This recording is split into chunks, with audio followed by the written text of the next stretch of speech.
Oke, Assalamualaikum warahmatullahi wabarakatuh. Assalamualaikum warahmatullahi wabarakatuh. Di sini di kelompok Grab Indonesia, saya dan Aditya Ugalang Permana dan saya Muhammad Fadila akan menjelaskan profil, visi dan misi serta analisis PESTEL, EVAS dan IVE pada Grab Indonesia.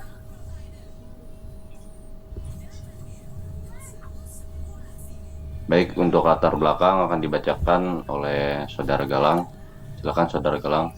Baik, kemudian ada latar belakang profil perusahaan Grab Indonesia. Grab Indonesia adalah perusahaan teknologi penyedia layanan transportasi, pesan antar makanan, pengirim barang, dan solusi keuangan digital berbasis aplikasi.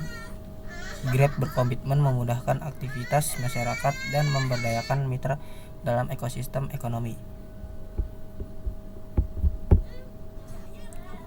Kemudian ada visi dan misi. Visi menjadi platform digital mempercayai yang meningkatkan kualitas hidup masyarakat Indonesia. Kemudian ada visi, ada 4 bagian. Yang pertama itu memberikan layanan yang aman, cepat, dan mudah diakses. Yang kedua ada memberdayakan mitra driver dan pelaku UMKM. Yang ketiga ada mengembangkan inovasi teknologi yang berkelanjutan. 4. Keselamatan, kualitas layanan, dan kepercayaan pengguna. Nah, kemudian ada analisis pastel. Analisis pastel ini ada beberapa jenis. Yang pertama itu komponen, jenis informasi yang dicari. Kemudian ada sumber data resmi Indonesia. Kemudian ada contoh jenis data yang bisa diambil. Yang pertama itu ada politik. Politik itu jenis informasinya kebijakan pemerintah, peraturan, stabilitas politik, program nasional. Kemudian ada sumber data resmi, Kementerian Koordinator Bidang Perekonomian. Terus ada contoh jenis data yang bisa diambil, itu ada program ekonomi digital nasional. Yang kedua ada ekonomi, pertumbuhan ekonomi, inflasi, suku bunga, daya beli, ekspor, dan impor. Sumber datanya yaitu Badan Pusat Statistik. Contoh jenis yang bisa diambil PDB nasional dan per sektor. Kemudian ada sosial dan budaya, demografi, gaya hidup, pendidikan, tren masyarakat, nilai budaya. Sumber data resminya itu Badan Pusat Statistik. Kemudian ada contoh jenis dan data yang bisa diambil, ada jumlah penduduk, usia, pendidikan. Selanjutnya ada teknologi. Teknologi ini ada inovasi, digitalisasi, adopsi teknologi, riset, dan pengembangan. Sorry.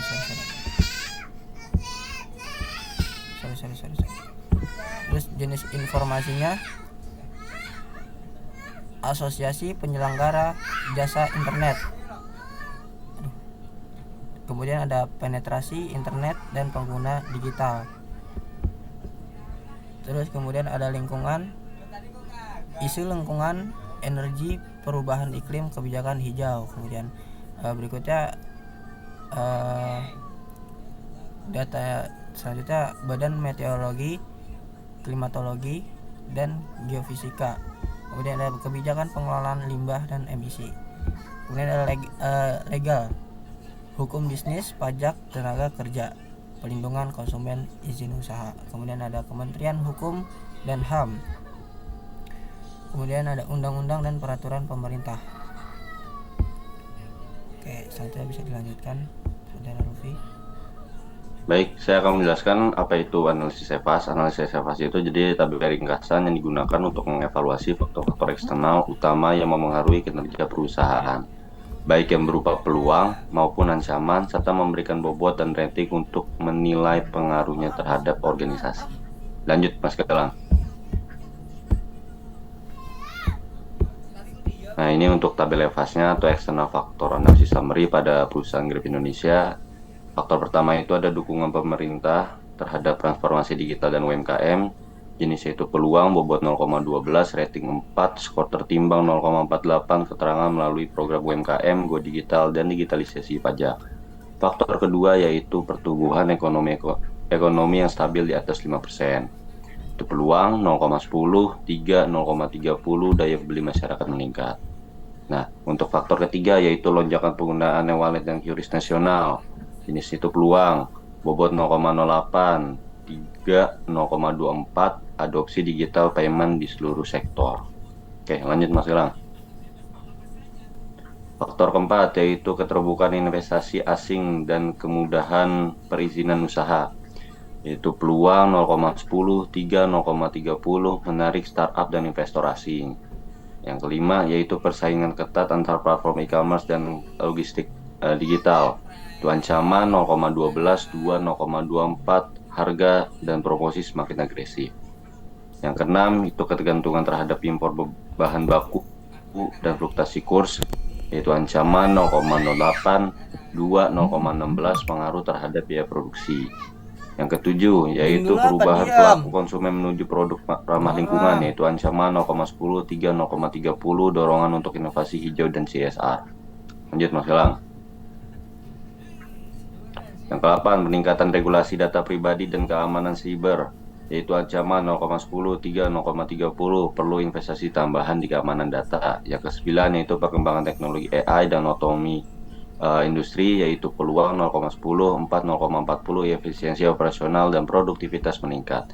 Yang ke-10, dampak perubahan iklim terhadap rantai pasok dan produksi, yaitu ancaman 0,10, 2, 0,20, resiko cuaca ekstrim dan adopsi energi. Nah, total untuk bobotnya itu 1.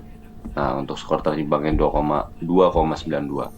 Jadi, nilai skor tertimbang 2,92 menunjukkan bahwa secara umum lingkungan eksternal Indonesia memberikan peluang yang cukup besar, meskipun tetap terdapat beberapa ancaman yang perlu diantisipasi, terutama yang berkaitan dengan persaingan pasar digital, fluktuasi ekonomi global, dan regulasi perlindungan data pribadi. Lanjut, Mas Galang.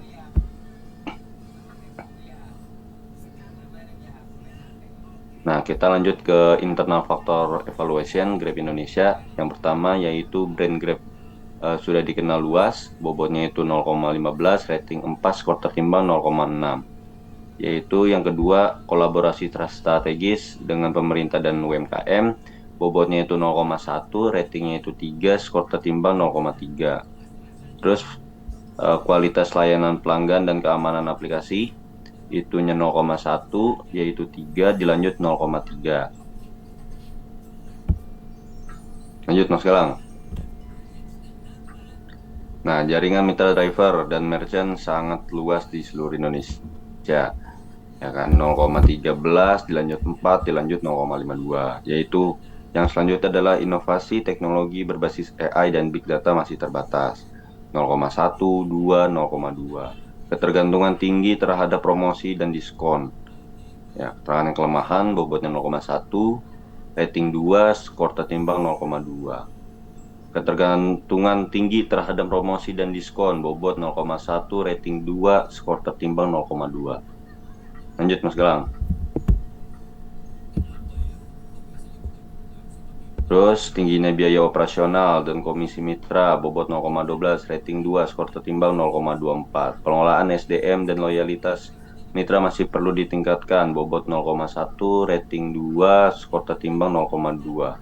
Kapasitas inovasi produk lokal, ya kan, bobotnya 0,1, rating 3, skor tertimbang 0,3. Jadi total untuk bobotnya itu 1. Nah, total untuk skor tertimbang 2,86. Lanjut Mas Galang. Nah, saya akan membacakan kesimpulannya. Jadi kesimpulannya adalah Grab Indonesia berada posisi stabil dan kompetitif. Hasil analisis menunjukkan peluang eksternal lebih besar daripada ancaman, terutama karena dukungan pemerintah dan pertumbuhan ekonomi digital. Secara internal, Grab kuat dalam brand, kolaborasi, dan jaringan mitra, namun perlu memperbaiki inovasi teknologi, efisiensi, dan ketergantungan pada promosi. Secara keseluruhan, Grab perlu terus berinovasi dan menyesuaikan diri dengan perubahan pasar serta regulasi agar tetap unggul. Nah, jadi Mungkin itu aja yang bisa kami berdua atau kita berdua sampaikan tentang profil, visi, dan misi seputar Grab Indonesia serta analisis PESTEL, EVAS, dan IV-nya.